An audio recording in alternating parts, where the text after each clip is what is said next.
Salve entusiastas, meu nome é Marcelão e esse é o vídeo de número 76 da cronologia dos X-Men, esclarecendo todas as dúvidas a respeito do universo dos Filhos do Átomo e sua evolução ao longo dos anos. Nesse vídeo falaremos sobre duas histórias. A primeira se passa na revista The X-Men número 46 de 1968. O vilão que eles vão enfrentar, mais uma vez, é o Fanático, que nessa aventura vai apresentar uma variação do seu poder. Uma coisa que ele vai fazer, que é raro, nunca ocorreu, e que eu só me lembro de ter visto nessa revista.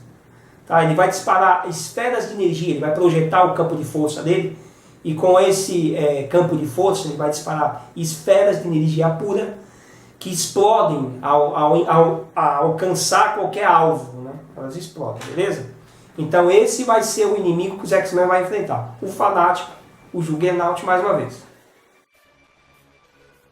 Algumas semanas após a morte do professor Charles Xavier, os X-Men eles retornam ao cemitério, né?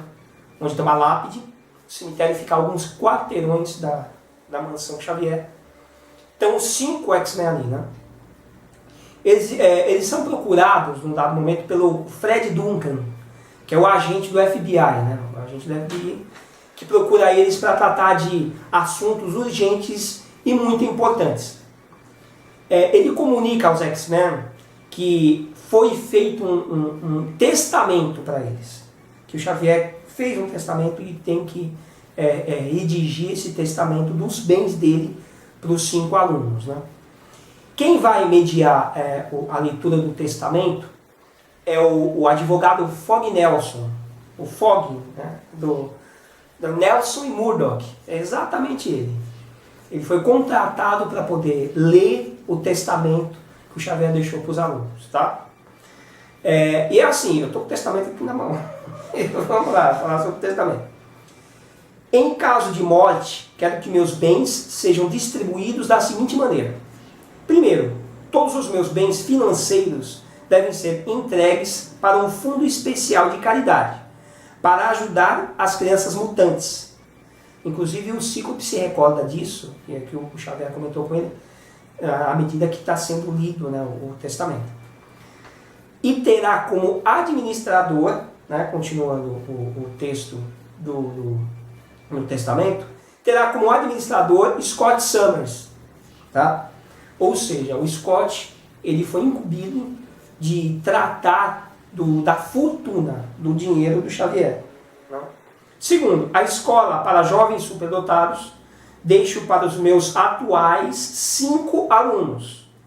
Tá? Scott Summers, Hank McCoy, Jean Grey, Bob Drake e Warren Worthington III.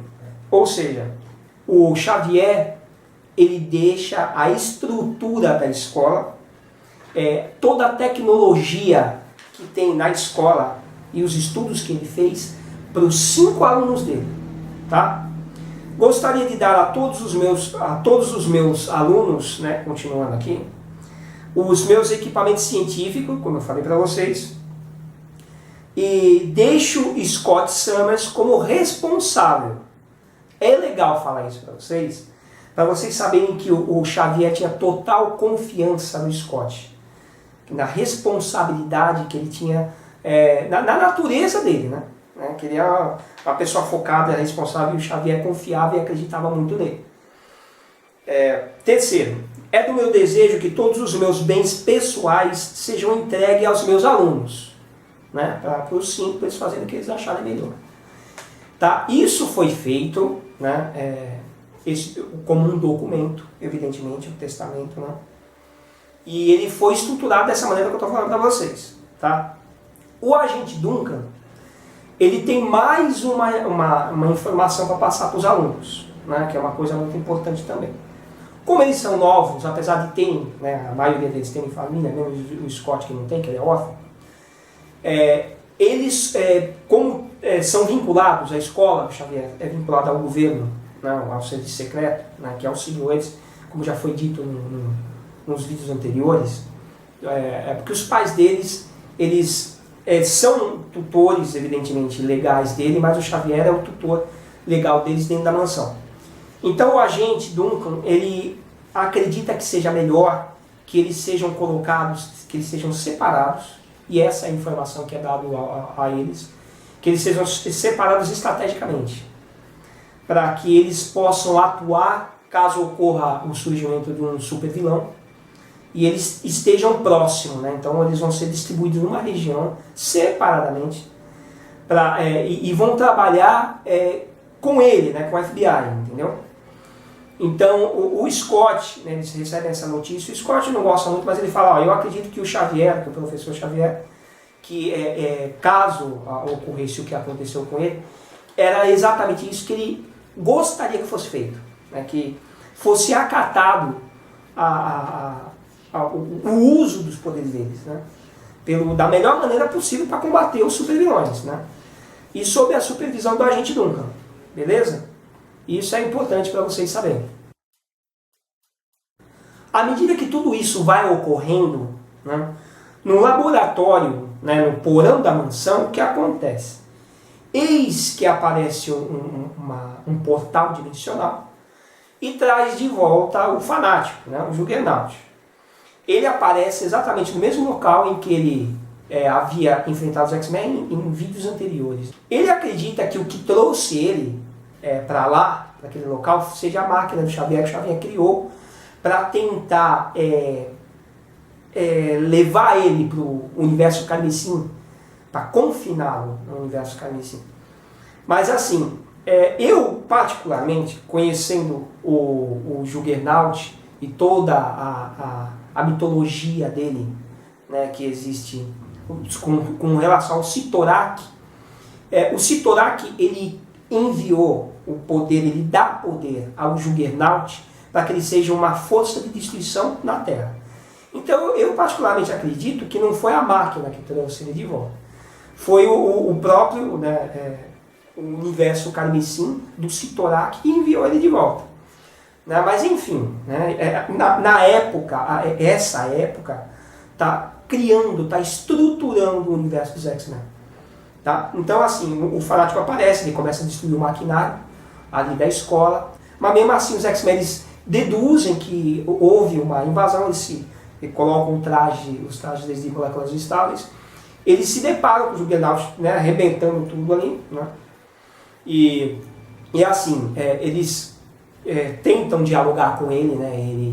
Ele recebe a notícia de que o Xavier está morto, e ele fica enfurecido porque ele queria matar o irmão dele, né, o meio-irmão dele, né? Aí ele começa a confrontar os X-Men. E eles usam todo o recurso que eles têm, né, e esse confronto é muito rápido. Ele cria um abalo sísmico muito forte, né, quando ele golpeia uma das máquinas, e essa onda de choque pega no Cíclope e na Jean Grey, que eles acabam perdendo os sentidos, né? O Bob está ainda em combate, e gera aquele gelo todo para tentar conter o Juggernaut, mas como já vimos anteriormente, isso não é eficiente, né? Ele quebra toda aquela estrutura, né? E acaba acertando o Bob também, que fica desacordado. Ele sai da mansão, depois dos X-Men estar todos vencidos, né? Pelo confronto rápido que ocorre. Ele encontra o agente Duncan, né? Ele até golpeia a agente Duncan, mas você vê que o roteiro não tem coerência, porque a força que ele tem, imagina, teria matado o cara facilmente. Né? Ele arremessa o agente Duncan pela janela, e, enfim, ele sai da mansão. Os X-Men acordam, né? Porque não foi nada muito grave, a agressão que eles tiveram foi momentânea, eles recuperam o sentido rapidamente, vão para o lado de fora da mansão. O Anjo, né, usa aquele rasante dele, tenta golpear o Juggernaut, mas evidentemente que não, né, que não funciona. Né? A Jean Grey usa a telecinese dela, o Bob, em conjunto com o Hank, utilizam os recursos que eles treinaram, e pela primeira vez, como eu disse para vocês, o Juggernaut ele utiliza a expansão do campo de força dele e dispara discos de energia pura, né? Que é uma novidade do poder dele. Né? O Cíclope tenta derrubá-lo com os raios ópticos, mas não é possível. Eles se surpreendem com esse novo recurso do Juggernaut. É interessante, né, vou falar para vocês, que a Jean Grey ela utiliza a telepatia dela, né, que agora ela possui. E o Juggernaut começa a se debater com o ataque mental que ela utiliza, só que ele está usando o elmo dele. Então isso é uma incoerência do roteiro, né? Isso não poderia acontecer. Ele tá inclusive afirmando que ele está sentindo o ataque mental dela, estando com o elmo psiônico que ele utiliza. Então, os roteiristas não fizeram a lição de casa. Né? Eles não, né? Enfim, num dado momento ele pega o anjo, né, com um escudo contra os X-Men, porque ele está sentindo aquele ataque e isso está incomodando ele. E ele simplesmente desaparece. Né? Ele desaparece daquele local. Eles acreditam que seja em função da interferência que a máquina, que a tecnologia que o Xavier criou para enviá-lo para o universo carmesim, tenha feito de novo efeito e ele desapareceu em função disso daí. Né? É assim, o agente nunca reaparece, como eu disse para vocês, né, que não deveria, porque afinal de contas ele é um ser humano, ele tomou uma agressão do Juggernaut, que não, mas enfim, ele reaparece, né, e eles fecham o acordo de separação, né, para não, para serem relocados de maneira estratégica. Realocados, desculpa gente, obrigado, tá? Realocados de maneira estratégica. Né? Eles ficam todos, evidentemente, muito chateados, porque eles sabem que eles foram treinados para agir em equipe, mas que dessa forma eles vão ter que acatar, né, as informações, né, a orientação do agente Duncan do FBI, beleza? Essa história termina aí. Bom, a segunda história ocorre na revista The X-Men número 47 de 1968. O inimigo que os X-Men vão enfrentar, infelizmente, é o Mahayog, né? O Merlin Demédio, Merlin Mal, né? Que já foi mostrado a aventura deles enfrentando esse personagem, esse vilão medíocre. Mas enfim, né? Já falamos a respeito dos poderes dele. Então é esse personagem, esse vilão que os X-Men vão enfrentar de novo, beleza? Bom, após a separação dos X-Men da equipe, né? Os grandes amigos, né, os que são muito próximos, o Hank e o Bob Drake, eles são melhores amigos. Né? Os dois costumam fazer atividades de lazer juntos. Né? Inclusive, cada um tem a sua namorada, né? E eles decidem convidar a Vera e a Zelda para saírem. Né? Aí, para se encontrarem, né, num teatro, onde tinha o cartaz dizendo que a atração principal, né, o teatro é o West Village, e a atração principal é o mago Mahayog. Né? É a segunda vez dentro da história que eles vão no teatro. A primeira eles não conseguiram assistir a sessão, mas dessa vez eles conseguem. E assim, qual que é o objetivo do Mahayog? Como ele faz várias apresentações para várias pessoas, ele hipnotiza todas as pessoas presentes com o objetivo de criar um exército. Né? Ele coloca na mente das pessoas uma sugestão hipnótica para a hora que ele quiser, ele juntar todos de uma vez para utilizar aos serviços dele. Né? Esse é o objetivo dele. Né? Enfim, nessa sessão em que está o Bob e o Hank, eles notam, né, eles veem que é o Mahayog que está ali, e ele no momento em que ele ia começar a hipnotizar as pessoas, o público ali. Então o que acontece? Eles notam que eles já vão num lugar reservado para vestir o traje deles, para entrar em confronto direto com ele. Né? E assim, eles batem de frente com o mago, né? Com o Mahayog, e assim, ele já utiliza o poder, que ele tem um poder psiônico, né? Como já foi dito no vídeo anterior, falado dos poderes que ele tem. Assim, quando eles entram em contato com ele, que ele nota que são os X-Men que ele já enfrentou, ele utiliza o poder psiônico que ele tem, já foi dito no vídeo em que eles confrontam ele pela primeira vez, para desequilibrar o Hank. Mas o Hank, evidentemente, ele é um acrobata fantástico, ele sabe usar a agilidade dele e tudo mais. Só que assim, qual que é o grande problema? Ele consegue, o Mahayog, ele consegue hipnotizar, criar ilusões, né? E ele faz isso no momento que o Bob ataca ele, né? Ele faz com que o Bob acredite que o poder dele foi voltado contra ele, né? Ele projeta aquele raio de gelo, né? Para tentar congelar o Mahayog e isso volta para ele, mas na mente dele, né? Como se fosse uma nevasca contra ele, né? Mas assim, o Hank consegue golpear ele uma primeira vez, mas o Mahayog utiliza o poder mental que ele tem para fazer com que o Hank acredite que ele é muito mais fraco que ele, né? Que o adversário. E isso é uma sugestão que ele coloca na cabeça que a pessoa acredita. Inclusive o Mahayog começa a bater nele, sendo que o Hank é muito mais forte que ele, né? E o Hank começa a sentir, porque ele não consegue reagir. Ele está realmente acreditando que ele é mais fraco, né? Ele, num dado momento, o Merlin utiliza o poder dele também para derrubar uns sacos de areia, que é utilizado muito em teatro, principalmente nessa época, né? Pelo menos. E o saco de areia acerta a cabeça do Hank, né?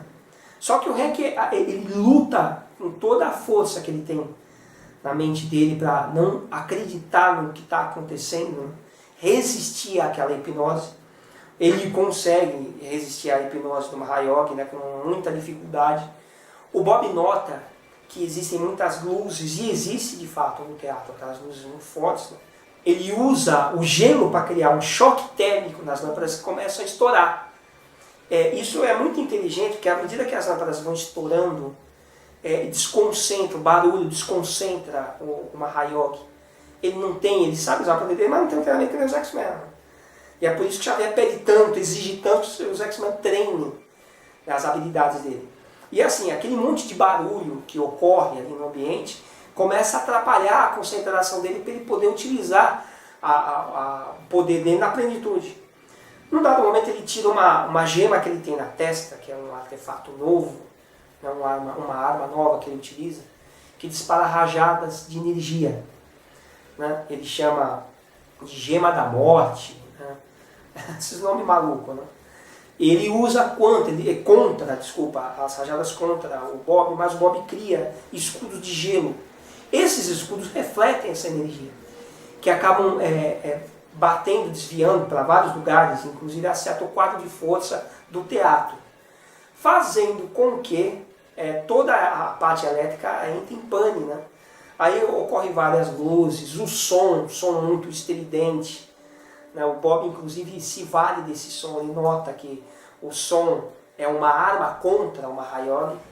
O Hank, eles notam, né, que ele não está conseguindo usar o poder dele. Né?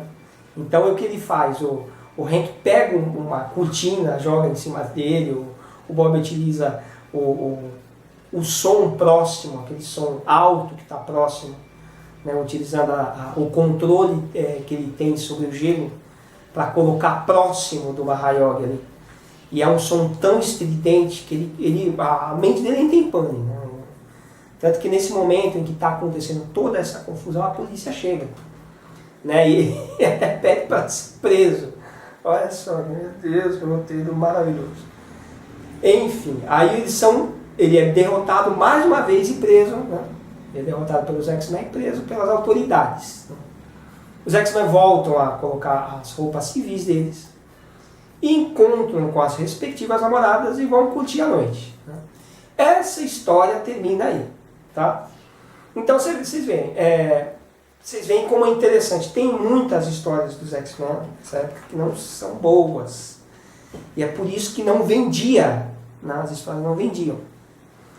Então, essas duas histórias eu tive que falar evidentemente para vocês, porque tem pontos muito positivos, né? Que é o caso do testamento, vocês sabem como é administrada os bens da mansão e tudo mais.